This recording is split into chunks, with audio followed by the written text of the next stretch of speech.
All right, so today's the day we're gonna get out of the coastal highway and start our path towards the airport.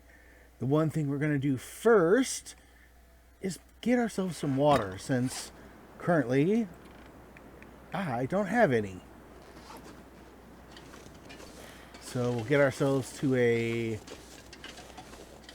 place where our fire's not likely to be blown out.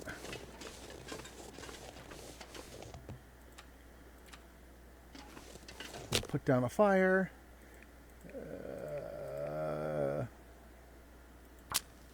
Should be enough to make a little bit of water. Not a whole lot, but enough that I'll be able to drink some on the way. Hopefully sooner or later I'll find myself an actual pot or some better wood. I know I was hoping for more wood.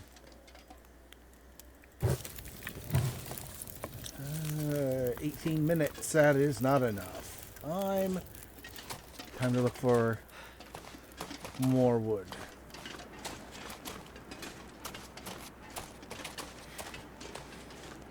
Is this one of those? Nope. That was not the best thing for me to do. Maybe there is something I can take apart here that won't take too long. Regular crate, regular crate. 8 minutes, break that down. That should hopefully give me enough time.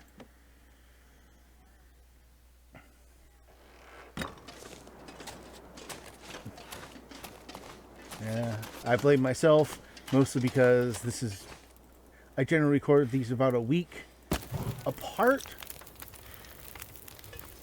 Do I still have... Oh, that's what I can do.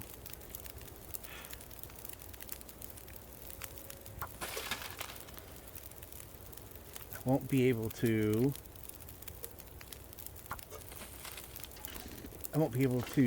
take care of them without it, but Too much stuff to carry. that's enough for me to be able to use water purification tablet.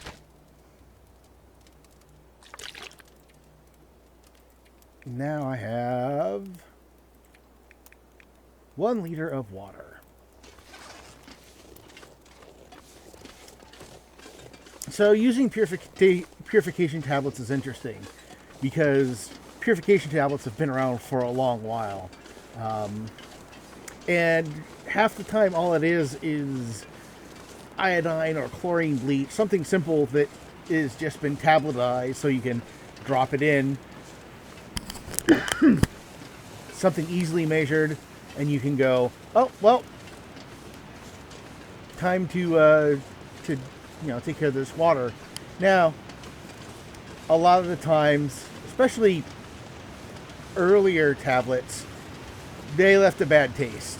Troops in Vietnam would often carry packets of Kool-Aid with them, and then they, set up a big thing so that they could use their water purification tablets, and then they'd mix Kool-Aid in because, quite honestly, the water after you use a standard purification tablet tasted nasty.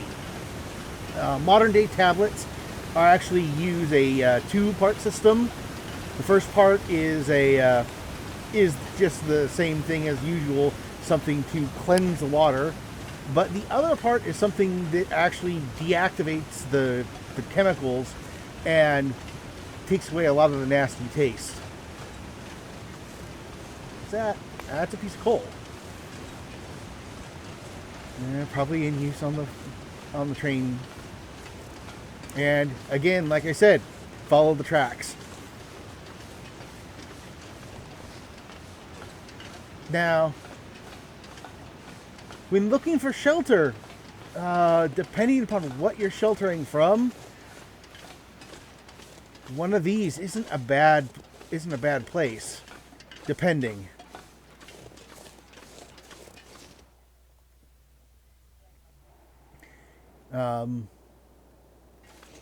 If you're mostly trying to avoid rain, it's great.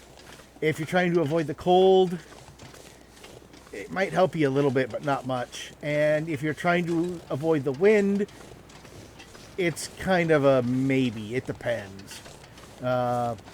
If the tunnel's long and straight and the wind's blowing towards it, it'll become a wind tunnel. If the wind's coming at a right angle to it, it might actually work. Now here's something I'd never do in real life. Go across this. Unless I'm like being chased by a bear or people with guns or something. It's like no, I ain't doing that. Now walking across a standard bridge, that I'd do. I'd stay in the center and just watch my step as I walked. But if I saw that kind of damage on it, I'd stay away from it, because that kind of damage means that either something's rotten or something's hit it. And either way, it is not in the kind of shape that you want it to be in for you to cross it. Admittedly, since it's a train trestle, it probably could hold you up without any issue, but that is something that you'd probably not want to test. Things have been bad on this one. You can see that that there's been damage to the rails here.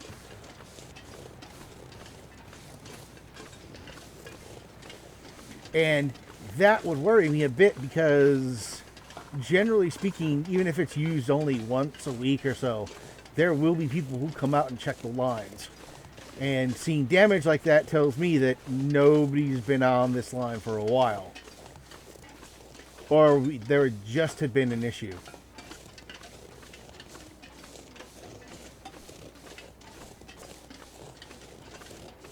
Now, if I were in a hurry to make a camp somewhere, this would actually be a pretty good idea. Back behind here, back between these two things, you stretch your tarp over between the two of them, scoop some of the snow, put it underneath here to form a better air wall, and you'd be set.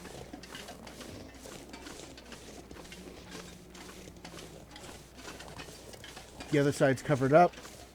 The tarp would keep any minor debris and any snow that's coming down off of you. Set up a fire, and you should be okay.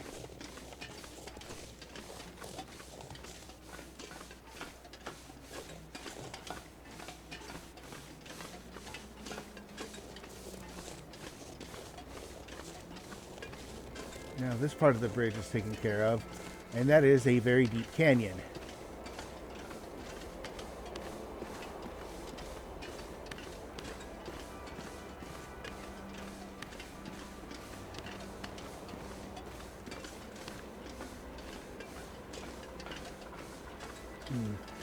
And generally, when you're following train tracks, you wouldn't actually be walking on top of them. You'd want to walk off to the side, because, well, you really don't want to be on there if anything's coming down the tracks. And then you start watching.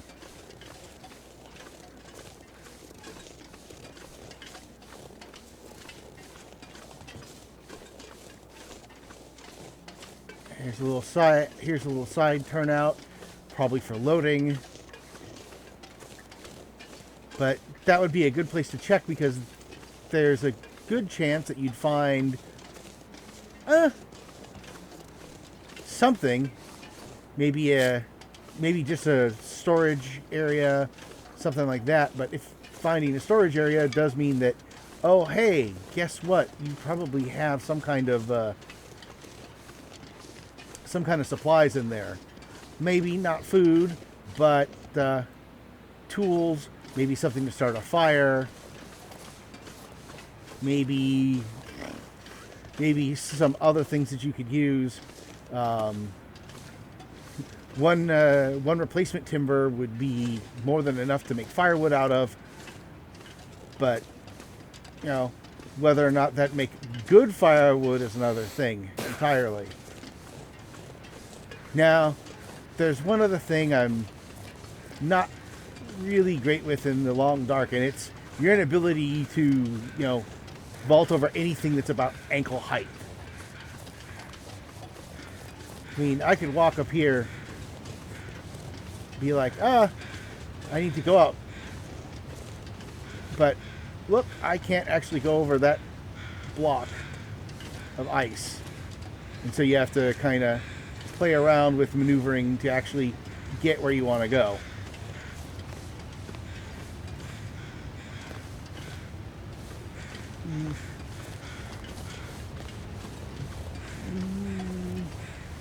This I probably would also wonder if I'm going to actually do it or not, going across a log like that high up.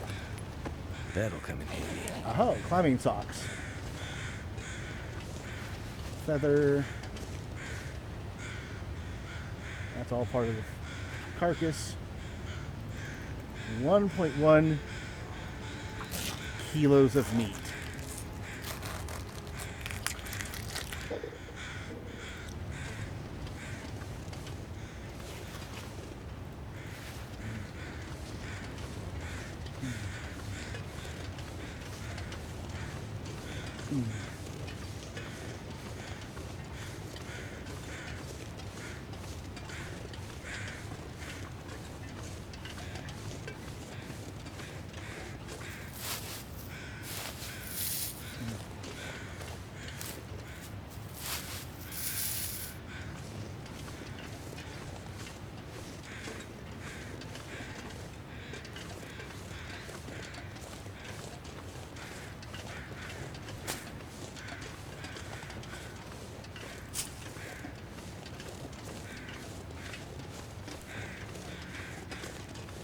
Now, we've talked about, I don't know if I've talked about crows before, but crows and other carrion birds are really useful for finding bodies. Most modern day crows and ravens are really good for helping you find cities, or at least towns, because they know that they can eat human garbage or just human leftovers really easily, and will tend to go there at the very least when looking for food, if not, to find places to stay, as structures have lots of little overhangs, lots of little places that they can hide in, stay warm, stay dry. Out in the wilderness, unless you're really far from something, they're ranging about, but they'll still probably hide or go to eat, at some place that was built by humans. All of that birch bark is good. Need some more sticks.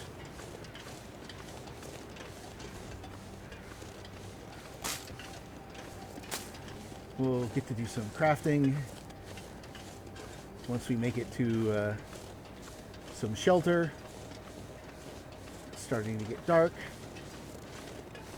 Ah, cattails. And cattails are, in fact, a very useful thing when doing survival.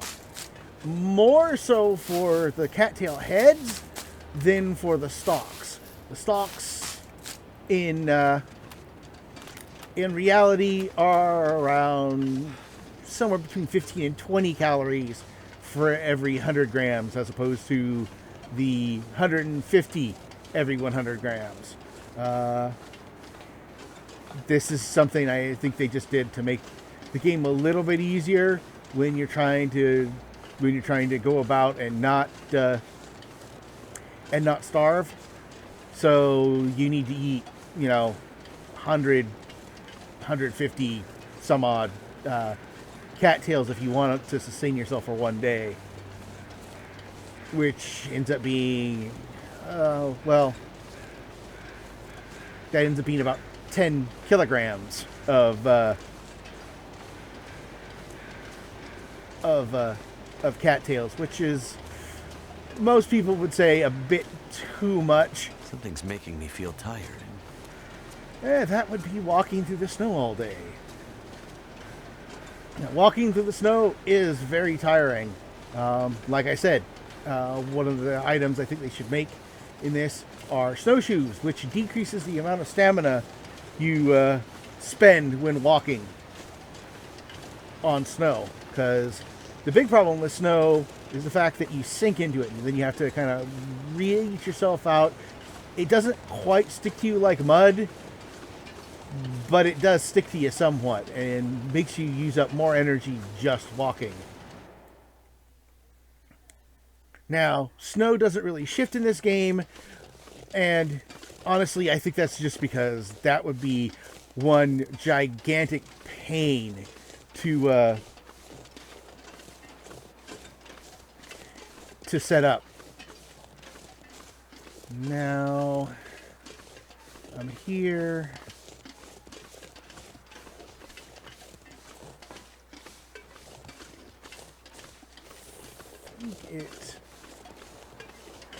I think it's this hotkey. This hotkey. No.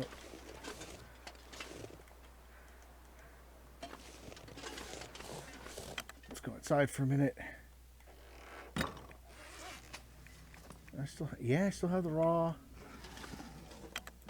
venison. So real quickly, we'll go back in here, drop the raw venison. This is another thing that you do in the long dark, which you wouldn't really do.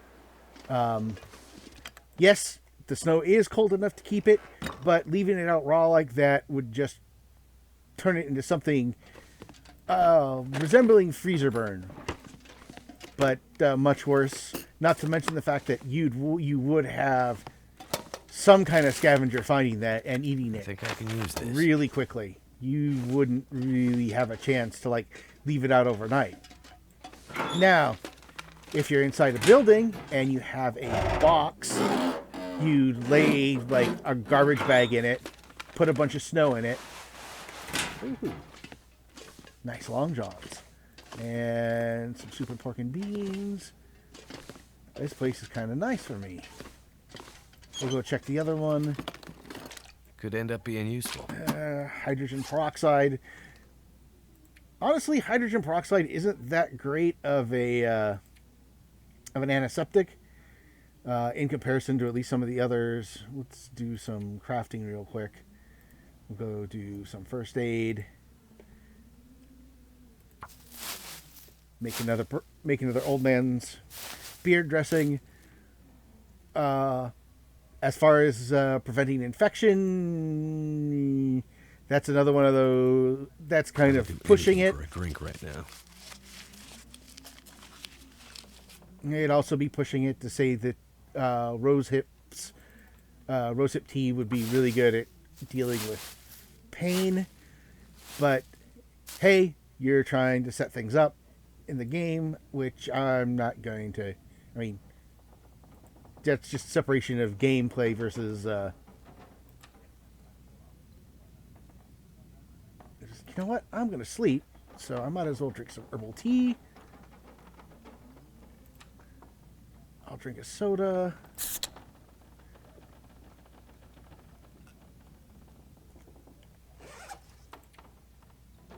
What should I eat? Peaches.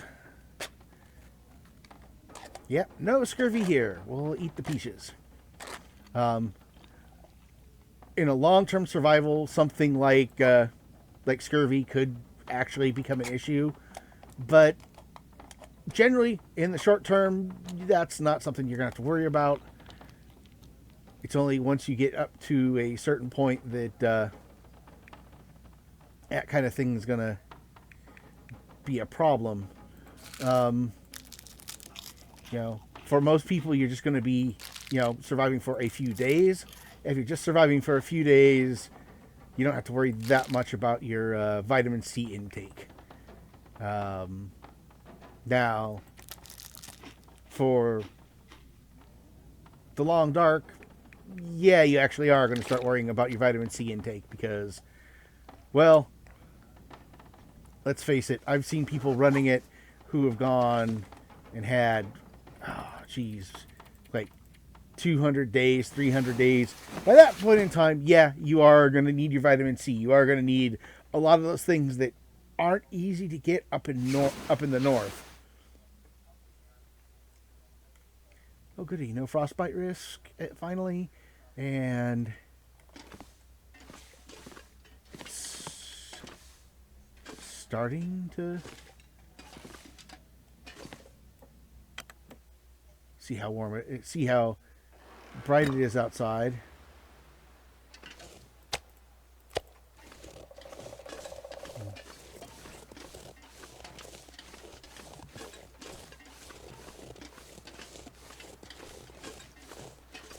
Now, coming upon something like this, I would definitely do this and go, okay, I'm going to check in that dam. Because that dam is, well, first off, it's big. It's going to have a lot of things that, well, it may have a lot of things that you want.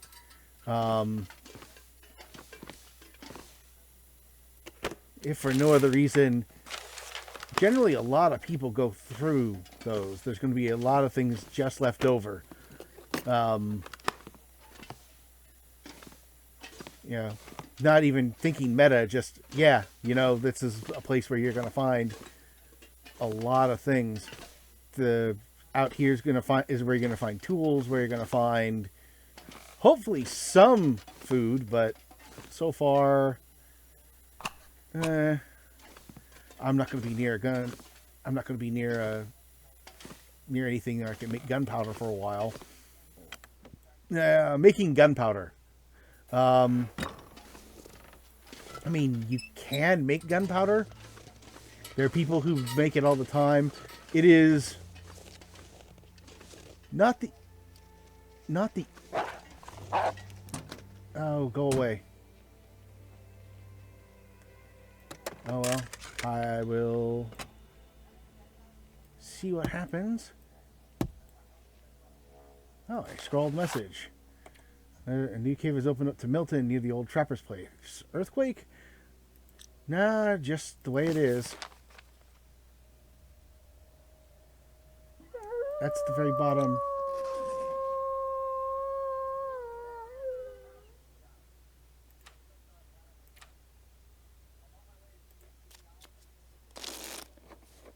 Thank goodness. Made it through another night. Now,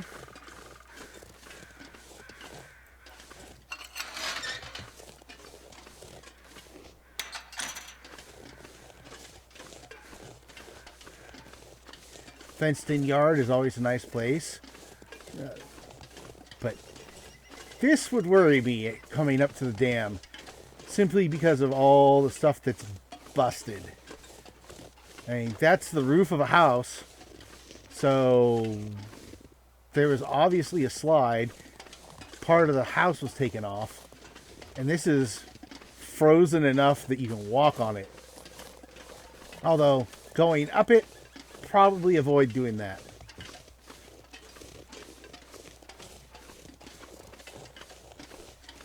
But we'll come in and look around in here. There's always something good in here. So let's get out our lantern. We'll start searching. We got our scrap metal. We got our newsprint.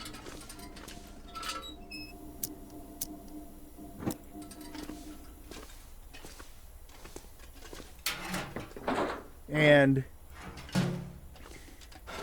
when you're scavenging, checking things like garbage cans is fully viable and sometimes very useful.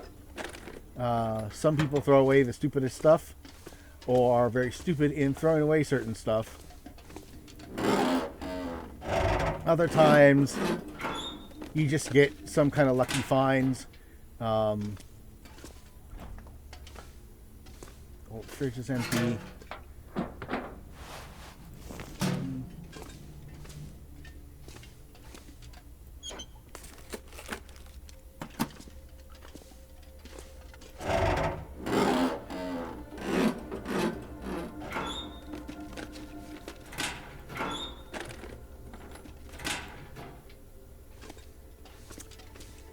Now, here, you can get water out of these toilets in game. I wouldn't do that in real life, because that's water that's been sitting in the bowl. That's water that could very well be contaminated. That is not something you want to deal with. Now, you can't pull any water out of these, and depending upon how their water is kept, you might or might not be able to. One of the things that, if you're out in the middle of nowhere, generally one of the things you're going to find is that your water is kept in a water tank.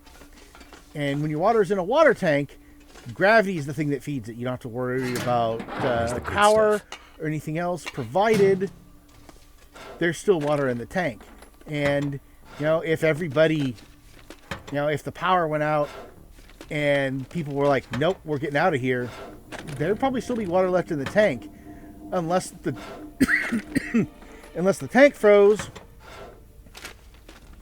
or one of the pipes froze and busted open, you'd probably have quite a bit of water.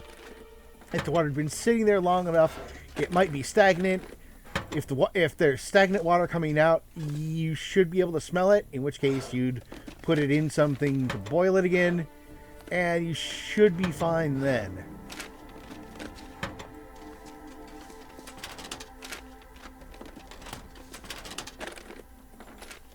Now,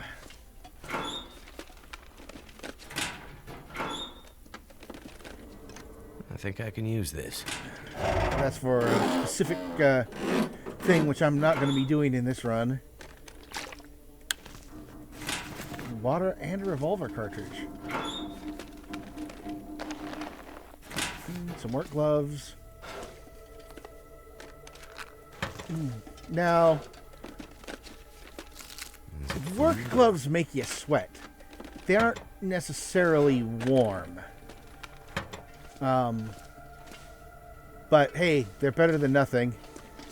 Although it is kind of funny that there's no this emergency door can't be opened, because that push plate's mechanical. That shouldn't have had any issues, even if the power's out.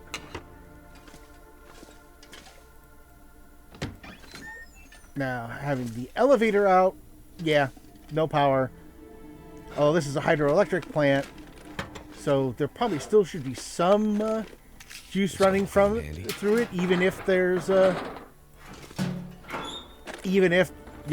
something happened that caused the power to go out, blow out electronics, because the generation part is mechanically super simple and really not prone to This'll come in handy. not prone to being taken out by an EMP. Now, routing the electricity to every place else, that would be a problem. And we've seen that, the river isn't totally frozen. I mean, there's an ice layer, but wherever there's falls, there's moving water. And if there's moving water from the falls and not any place else, that means the top is frozen and there's running water underneath. Which also means you can do things like ice fishing. Which I'm considering doing some of while I'm here in Mystery Lake.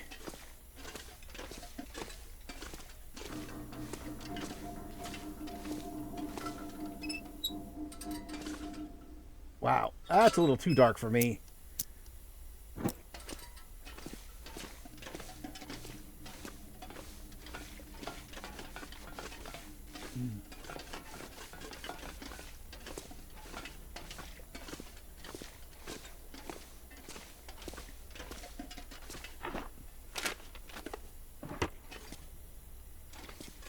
Another emergency stem.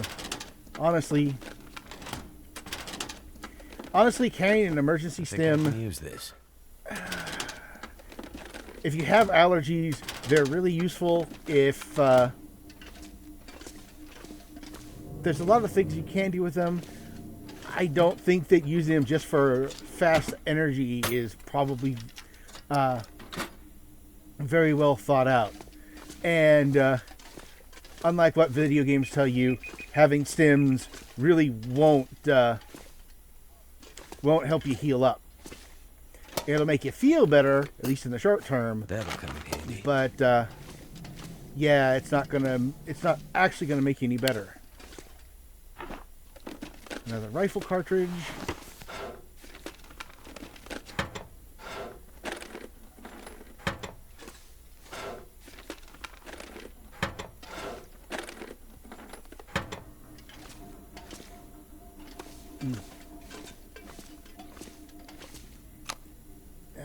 The flare will be useful while we're going through here.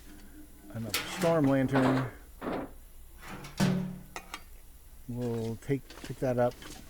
We'll make a couple comparisons. There's a little tiny bit of light in here.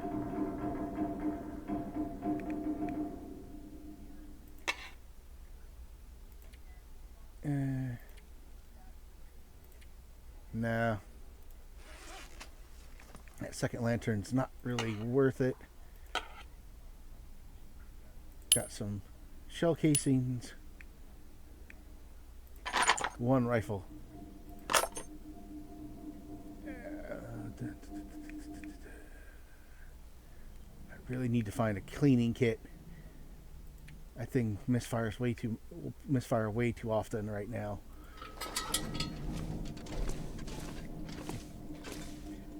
Cracking a safe. This is overly simplistic safe cracking, and you're far less likely to actually be able to hear all these things without some kind of assistance. I mean, if you have really good hearing, you might be able to pull it off. But 1951. But just going back and forth like this would never actually open it up. You have to do full revolutions in order to clear it, in order to drop in the first and second tumblers. The third one is pretty common, but you have to spin, counterclockwise left, then get to the number, then spin clockwise once right past yours to lock it in, then go to the number. Then on the final one, when you're going counterclockwise again, that's when you actually pop open the safe. Woohoo! Insulated boots. Very nice insulated boots, too.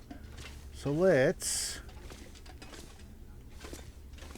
head to the front where there's enough light to see. We'll go through our stuff. We'll make the repairs that we need. And we'll call it for the day.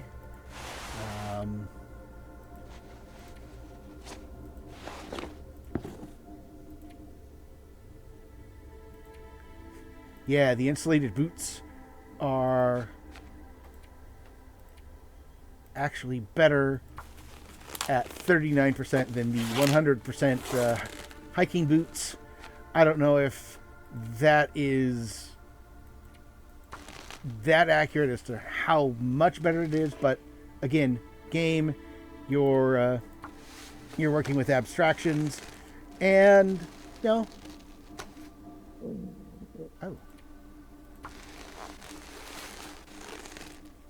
And those abstractions mean more than anything else when you're playing by rules.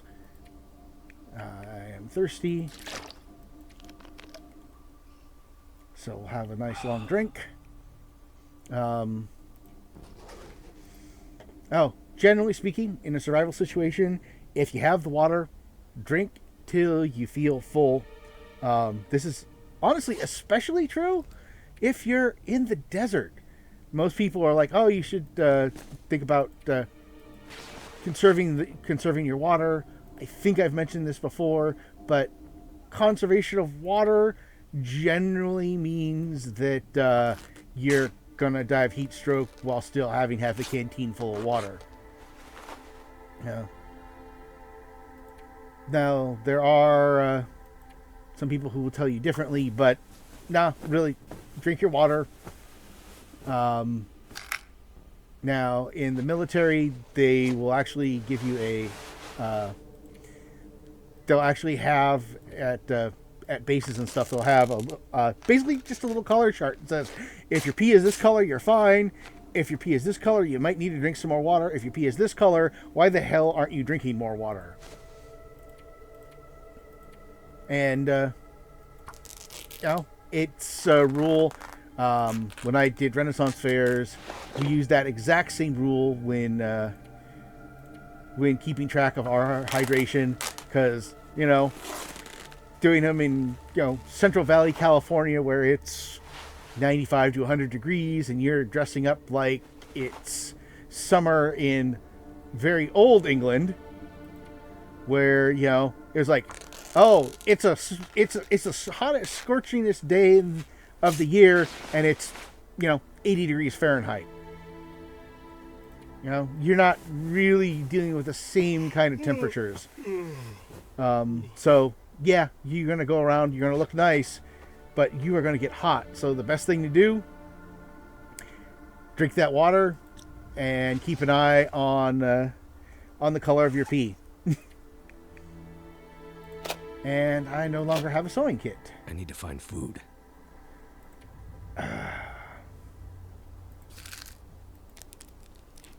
I know these things are meant as reminders to you, but maybe if you're carrying 7.5 kilos of food, and you get one of those messages where you're supposed to say like, "Oh, I'm hungry," it should be like, I should stop and think about eating something, as opposed to, I need to find some food. Dude's got plenty of food on him. He just hasn't eaten for a while. But it's been over half an hour already, so I'm going to call it here. Just go out, go back inside to save it, and we'll finish going through the dam on our next game. Thank you for joining me, and have a good day. Goodbye.